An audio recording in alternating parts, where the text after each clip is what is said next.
All right, guys, how's it going? Well, transfer deadline day is approaching. And in usual style, it's time for another pointless update from Paul Joyce at the Times, who once again publishes an extensive article to remind us how good Michael Edwards is and how brilliant Liverpool are doing at the moment. And we should remember that. If we don't do anything in the transfer market, we should remember how good the club is at the moment. Almost perfectly run, almost perfect in many regards. An almost perfect position, it actually says in the article. So let's go over the article by Paul Joyce. Now, Paul Joyce at the Times and David Ornstein are the only two journalists that I listen to regarding Liverpool Football Club. That's how highly I regard them. You do not need to listen to anyone else. If you want to, then of course that's up to you, but I don't. And so I'm not knocking Paul Joyce in any way, but it doesn't mean that you can't examine why sometimes they publish things. Remember what I always say to you, especially when Paul Joyce publishes an article, why am I reading it? Why am I reading it? Who does it benefit? Why are we reading this article now? You could say, well, it's, a year since Jurgen Klopp announced his decision to quit. And that's what the article's about. But we'll go with it and see if there's anything in there that we can examine, shall we? So the article is titled, How Liverpool Moved On from Jurgen Klopp a Year Since Decision to Quit. Now, I highly recommend that you go and read the article for yourself. I subscribe to the Times. I think it costs me €1 a month or something like that out here in Spain. I'm not sure. I don't know if it's behind a paywall or not. I'm not sure. I just click on it and it opens up for me. My friend was telling me, if you go to archive.ph on the interwebs and go to the second bit down the page, there's like you can paste something in. There's a top one and a bottom one. The second one down, apparently he was saying that if you post a link to The Athletic or a link to the Times, it opens up and you can read it. Maybe not the minute it's published, but shortly after, soon after. I mean, I've never tried it, so I wouldn't know. But it'd be a good idea for you to have a read of this article, and because it would be inappropriate for me to read it all to you. So I'm going to pick bits out. And I'm going to pick bits out that I think are relevant to the point I'm trying to make here, which hopefully I'll be able to express and you'll work out. So, 12 months on from announcing, the announcement or whatever that shocked football, the German's gracing departure has left his former club in an almost perfect position. It was almost perfect when he left. Now, in the article, he refers to himself, to Michael Edwards, as the revered director of football. There's some serious going on there, isn't there, guys? Don't you think? I mean, come on. If that's not the proof, I've been around these parts a long time. This is my 27th year, I'll have you know. Look, I know you get sick of hearing it, but there's new people, all right? And over that time, I've built up a lot of knowledge as to who knows who, right? And many of these articles, you can just tell about their working relationship, if you like, because they're big people up, Every article by Joyce where he's touching on Edwards, for example, he wouldn't say, due to the highly rated director of football, he's revered, just these huge ass-kissing statements. He goes on to say that Jurgen knew that he could not be sacked. When he conveyed that sentiment in private around the Axin training complex, it was not said as a boast, quite the opposite, in fact. It was interpreted as an example of the weight he lugged around with him and which eventually took its toll. Okay, so he's pointing out there that Jurgen wasn't giving it large, like, I'm fucking unsackable, me, like, you know what I mean? But he's still planting that seed, and I don't like it. I got to be honest, I don't like it, so... But maybe that one should be scratched, okay, from the record, because, it's just a personal thing. He touches on Bellingham, of all people. Now, many people feel that was what tipped Jurgen over the edge, and that's why he left Liverpool Football Club, because some people believe that we U-turned on Bellingham, having initially made it clear that we wanted to sign that person. Obviously, the fans thought this was going to happen for a long time. Like it was, we've not done anything in this window. The journalists were peddling that the money was for Bellingham, really. And you might think, I'm not sure if I want to believe that, but We saw that with Timo Werner as well, didn't we? Where Jurgen apparently was told, you could go for him, and then when it came to it, he had to call Timo Werner and say, look, it's not you, but, they won't back me kind of thing, which I think was 50 million at the time. Rumours, you believe what you want. So it touches on Bellingham and points out that Alexis McAllister, Dominic Szoboszlai, Ryan Gravenberg and Wataru Endo were all signed with the decision taken that Liverpool needed to spread their budget to recruit a number of players rather than target one star, such as Jude Bellingham. So my argument here would be, and I'm sure many Liverpool supporters would agree with me, an elite club should be targeting Jude Bellingham and also additional players as well. You need to make it happen. It doesn't happen very often that, a player like Jude Bellingham becomes available and actually wants to join you, and that was what was widely mooted at the time. Again, like some people might think, no, it was more sensible to bring in, people like Wataru Endo to command the midfield and that. But I like him. Don't start having a go at me. I do like him. And there's some great players in there, and it's worked out well. They've proven to be good decisions. But I'm sure that,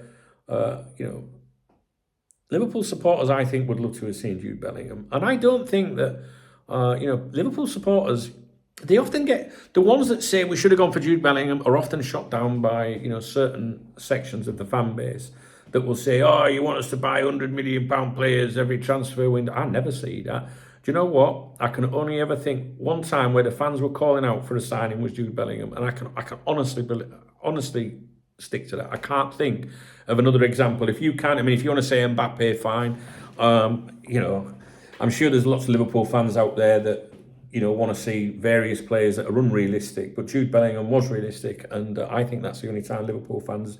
And some people would argue, well, you didn't spend money on that, and you didn't spend money in that window, and we were led to believe. Do you know what I mean? A lot of money, but it's not like they spent the money on Caicedo, for example. You know what I mean? You know what I mean. I fucking hate going over this shite, to be honest with you.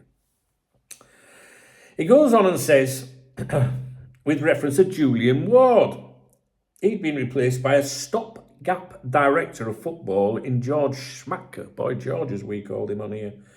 And as others stepped away, Klopp assumed more and more responsibility. Schmacker referred to as a stopgap at the time. He was like the fucking saviour, come out of retirement, had a great sense of humour and that, you know what I mean? In fairness to him, I think he did more than fucking Richard Hughes has done so far. Obviously Richard Hughes, is credited for Arne Slot, and we must be very, very grateful for him doing his job. And we're going to get to that in a moment. There is basically more of that in the article. FSG's reaction to the unexpected upheaval following Klopp's exit was, according to another source, to go back to smart people who make brave and clever decisions. Oh, I wonder who that is. That referred to the appointment of Edwards, an FSG's chief executive of football. There's talk about Edwards then bringing in Richard Hughes, his pal, and it was Hughes who led the appointment of Slot, and don't you forget it. It ends with, Liverpool were, with hindsight, ready for a change, even if the enormity of that emotional declaration on January 26th last year meant that players, present and past, and supporters and the football world felt as if they were not. Anyway, I don't want you to take this the wrong way, right? First of all, I'm not a Jurgen Klopp fanboy. Right, I didn't cry when he left. I was gutted, I was disappointed. I miss Jurgen, I miss his enthusiasm. I'm not a Jurgen Klopp fanboy. I'm just not. And but what I can do is acknowledge that it's his Liverpool side team that I'm still seeing now, that Arne Slot has taken over, right? That's not taking anything away from Arne Slot. We know that Arne Slot has tweaked things, and and he's come in when Slur Alex left Manchester United. Look what happened to them, right? I was fearing that transitional stage, guys. I really was. And, Arne Slot's come in and he's done well, and I like him. So I don't want you to take that the wrong way. But until he makes it his team with his signings, that he's overseen or whatever, and then to me, it's still Jurgen's side that I'm seeing.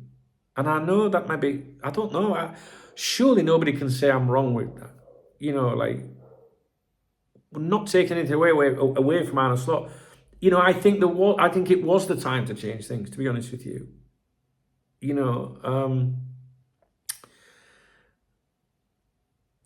I think after a while, you do get a bit, it's like if you're in a relationship, do you know what I mean? You're with her and that, you love her, she loves you, but it becomes more of habit, doesn't it? You know what I'm saying? Get a new one in, like, you're banging the out. Do you know what I mean?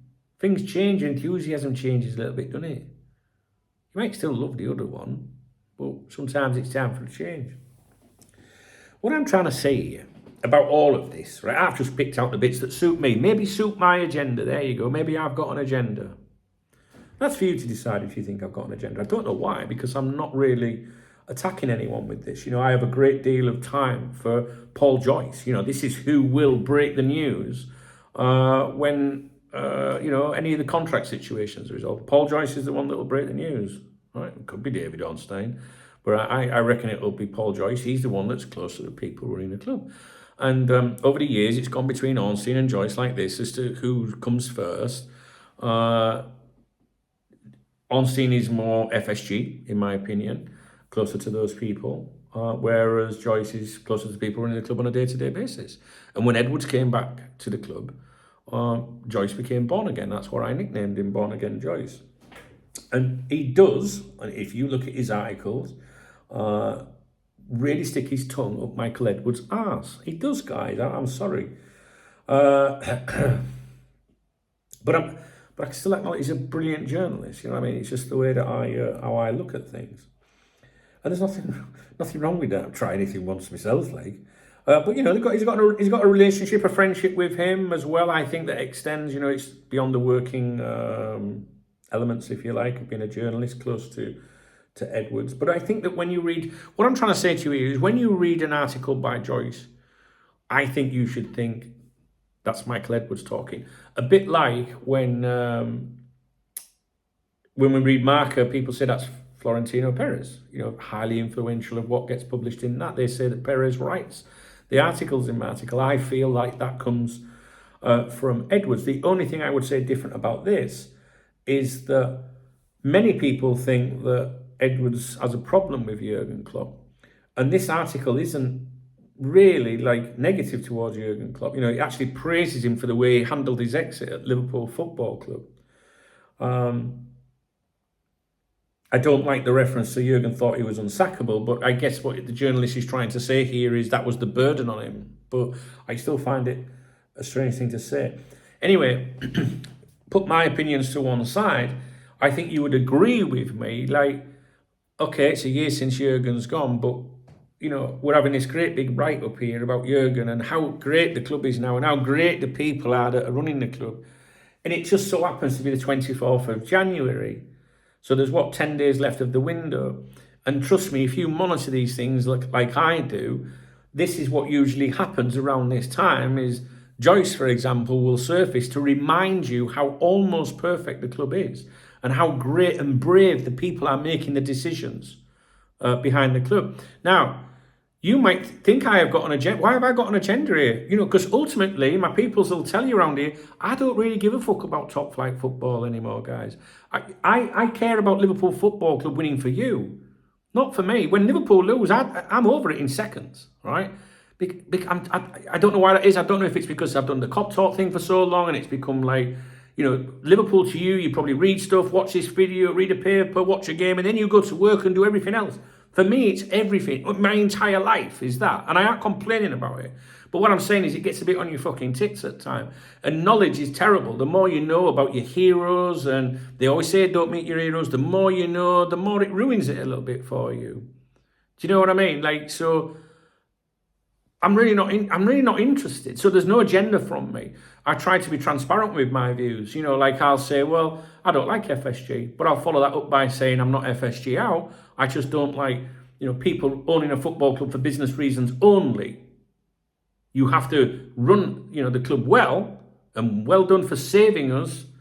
But when you've seen all the emails about, what they thought of the club, it being a steal when they were trying to buy it and whatnot, But at the same time, people are saying now, fucking hate FSG. We're still top of the league. We're still top of the Champions League and all that, right? So it's hard to criticise them when things are going right. The problem is when things drop off, and if they lose this, if they go away, people will look back to January and say, why didn't we do something in January? And this is the argument I think people have with FSG, right? Is that if Jurgen had been backed properly, he would have won more. Do you know what I mean? So you can talk about, but under FSG we've won it, but we would have won more. And that's not by spending or, spunking 150 million pound on players. There was times when Jurgen wanted 25 million for a player, and the attitude was, no, you need to sell Origi and Shaqiri first, then you can have it. You can't have it the other way around. Now, in my time, David Moores, when they couldn't afford to get Dirk out, he sorted it out himself. That's the fucking difference. Do you know what I mean? Like, football people running the club. That's the problem I have, with these people. Not that they're American or whatever, it's just because they don't care. To them, all they care about is finishing in the top four. Because the amount of money they can make from finishing first compared to second, third or fourth, and I'm not talking about Premier League prize money here, I'm talking about what comes with it globally. Shirt sales, marketing, sponsorship agreements. Finishing first, remember, bigger bonuses, payout, the higher salaries, more transfer expenditure for the best players, best coaches, right? It costs more to win the league, right? So why would FSG risk £200, for example, £200 million to try and win the league when it's not guaranteed, when it's eaten into their profit? And when you realise that, and if you actually break it down, the differences between first, second, third and fourth, you can see why they're never, ever going to try and win the league. They're not. They want to win the league, of course they do. But they are going to spend more, because would you spend £200 more to potentially win £75 or £100? You wouldn't do it, would you? Do you know what I mean? And you're not guaranteed. So that's the only issue I have with them. With regards the others, the suits that run the club, people think the sun shines out of Michael Edwards' arse. I don't. Why do I fuck? Who is it? Pierce Brosnan, James Bond, fucking Richard Hughes there, right? Dick. All right, he brought Arne Slot in. Well, that's like us celebrating and saying how great Darwin Núñez is because he scored a couple of fucking goals. That's what he's supposed to do, right? So most fans, most Liverpool fans don't want and demand this and this. They just say, come on, can we fucking try? And then what they do is they'll come to the end of the window like now and they'll patronise you with an article like that, which, in fairness to the journalists, it's been a year, so it's a good time to write about it. But there's a lot of that in there at the same time, isn't there? Let's focus on it. Why are we talking about fucking Michael Edwards anyway? If you want to tell us, how things have changed, bigging up fucking Arne Slot and saying Jurgen did great, and how great has Arne Slot done? There's always a fucking reason that, excuse me, that you're hearing it. Maybe they will do something in the transfer window. Maybe they will. From what I can remember in the summer, I feel like it was terrible in the last week. Everyone was up in fucking arms, FSG out, I'm sick of this, and people fucking losing their rag, arguing with each other, top reds this, fucking out of towners that. There was all this going on, right?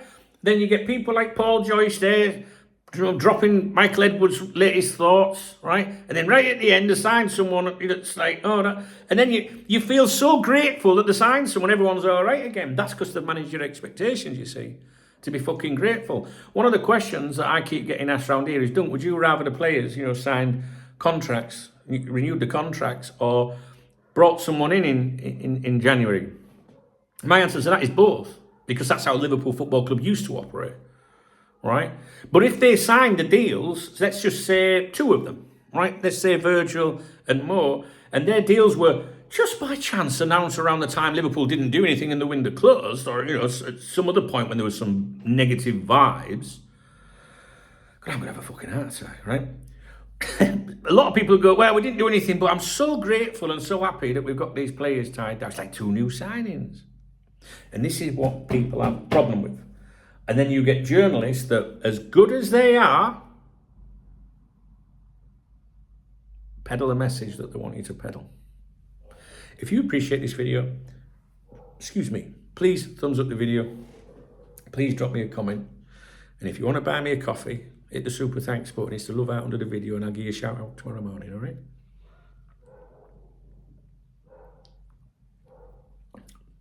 I make my own fizzy drinks. I got a soda stream. Look at that, look, soda stream. I got it on Black Friday. I did. Some people think Black Friday is when my best friend Smooth has a Friday off, like a long weekend. No, I mean Black Friday when you get all the deals, and I swore blind I weren't going to be buying anything. But I bought this because it reminded me of when I was a kid, when my mum used to make me a soda stream in there. So I make my own now. So I'm doing my bit for the environment, look. It's got me like a reusable. Let me know what you think. Not about the soda stream, about that shite.